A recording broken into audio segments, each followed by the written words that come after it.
When and where were you born? Born in Belleville, Illinois on July 19th, 1940. What what what school did you go to, or schools? From kindergarten through 8th grade, I went to Lincoln School, which was up on Main Street. Same place that you went to school. Did you like it there? Yeah, it was good. A lot of old-time memories there. Yeah, what was a good memory?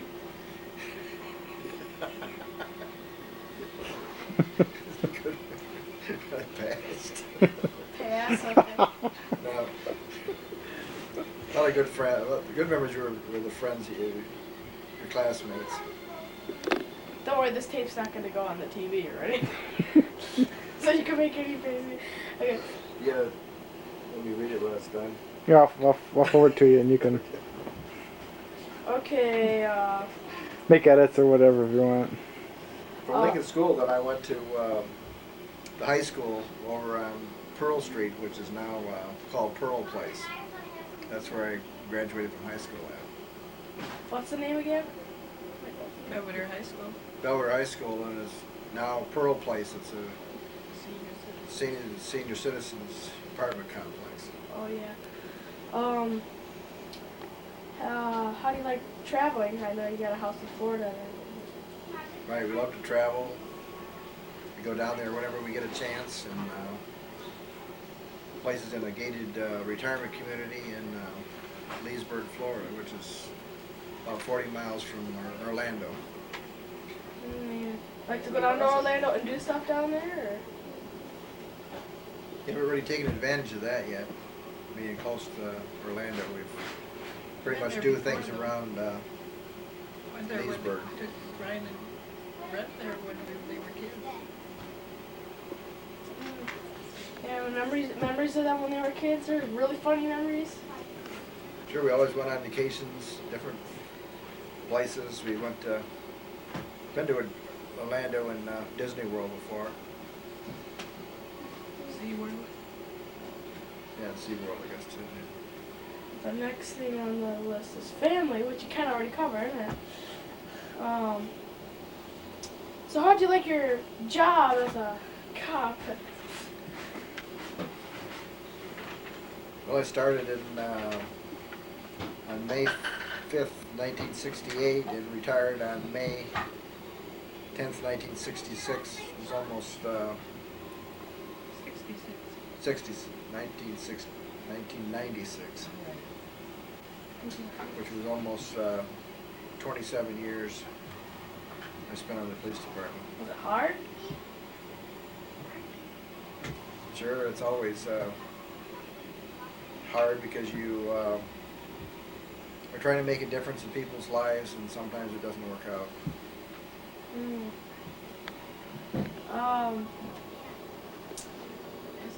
About the detective and deputy. How did you? What was the question? Do you like investigating crimes? Yeah, did you like investigating? What kind of stuff did you do as a detective? When I first started on the police department, I was on patrol, and I worked the swing shift, which worked 2 afternoons, 2 nights, and a day every single week. During the 7-day cycle, that's the days you worked. So it was 2 afternoons, 2 nights, and a day. Did that for about 4 years, and then I took the test for a promotion, got a promotion, then I was night shift supervisor for 4 years. And spent about 9 or 10 years out of the street, and was promoted to deputy chief and worked inside with administrative things. And from there was chief of police for 5 years, from 82 to 87, and then back to deputy chief and ran the criminal investigation division until I retired in 1996. Ever had any wacky cases like when you're on the patrol? Well, some of the most saddest things you see on patrol is domestic problems with families and how it affects the kids, and people that drink too much alcohol are getting involved in drugs and how it affects their family as a whole.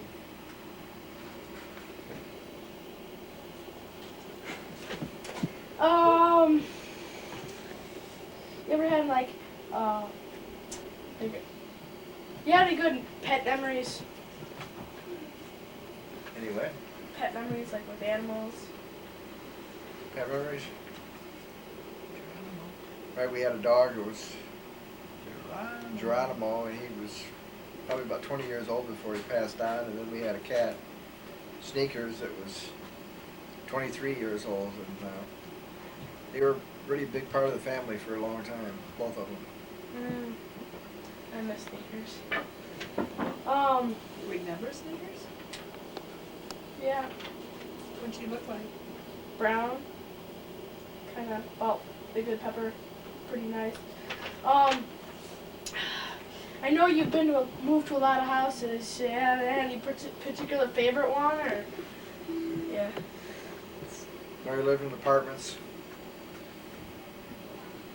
a couple times, and those are kind of tough because you have to share space with other people, and sometimes the other people weren't that nice. I'm not bad interviewer.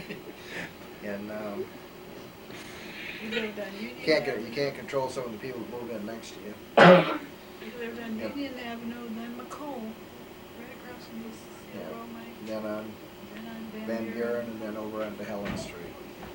Well, Favorite place to be in the house in Florida.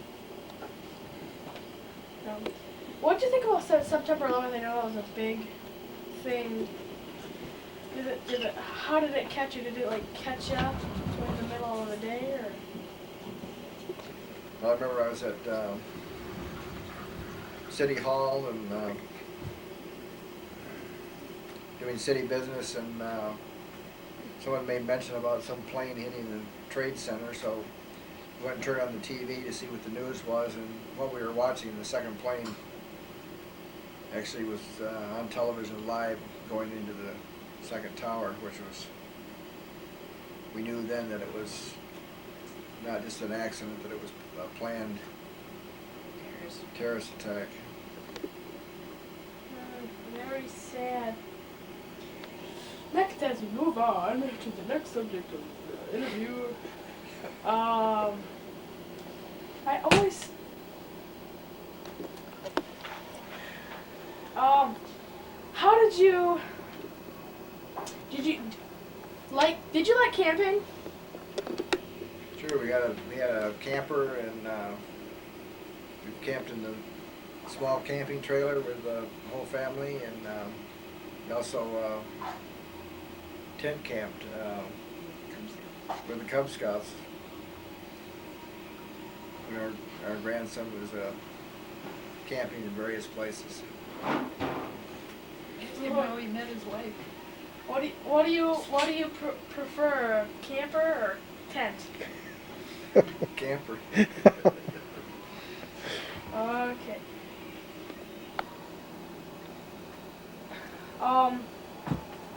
Now one thing that you can only ask older people is about the technology. How did that change throughout your lifetime? Tuffy, eh? Well, I remember my first television set, and that was when I was a sophomore in high school. That's how old I was. So I know most kids nowadays start right out with a television set when they're very small, of course. It was all black and white, and it was a second-hand TV. And so there's been many advances technology-wise. There was no computers back then. The copy machines, there was no such thing as copy machines. You had to use carbon paper. And the first copy machines was, you slid 2 sheets of paper through, and then you had to peel them apart to make the copy. And things have just gone so far ahead, it's unbelievable almost. There wasn't any cell phones. For a while, CB radios were a big deal. Everybody had a CB radio. Now those are almost a thing of the past. Everybody's got a cell phone now. He'd had to furnish the house with coal. Yeah, we had, when I was small, we had a coal furnace in the basement, and you had to go down and get coal in the coal bin, shovel out all the dead clinkers first, and then put the new coal in to heat the house. You shake it, sugar, to get the, why did you shake it? To get Yeah, the a big, scissors out? had a big arm on it, yeah. So you had different labors back then, Make it different way? like with the heaters and everything. Right. It was our job to go and shake it to get the ashes out to fall into the. I'm at the bottom of this list now, so I'm kind of trying to think of questions. I'm like, go ahead, continue. You got enough? I'll ask a few more later. You can ask how we met his wife. Okay. How did you meet your wife? I was with my cousin one day, and we drove by, or it was cousin Russ Edwards, we drove by the house on West Locust Street, and Cheryl was sitting outside in the lawn chair, and Russell told me who it was, and then I called over there, and I guess I got Cheryl's mother and talked to her first about it, and she, about going out with mother, and our families knew each other from when our parents were in high school together, so it was not somebody that was a total stranger to our family. And Mom thought he was a really nice guy and okay, that even though he's 4 years older than me, he'd ask other girls out, and their parents said no because he's too old. But my mom said it was okay. So he finally asked me to marry him, and I said, sure I will. Camera's on me now. Okay, let's talk about your kids. Got two sons, What Brian and Brent. what funny memories or trouble things did they get into back then? Yeah, right. I'm not typing this up. Well, I'll type this part. Check the whole thing. Once you see how much you got now, then we can do some more. Like, you open the door and stuck a shovel in there and shovel them out and put them in pails or buckets, and then you had to carry them out and put them in the garbage. And then Grandpa Anderson, did he have coal or did he have oil? What did he have? Over here on. That house got built, you think he And did? Grandpa Anderson's house on Jackson Street had an oil burning stove, oil furnace. I really want to know about this kid stuff. What did they do? What's the worst thing that they ever did?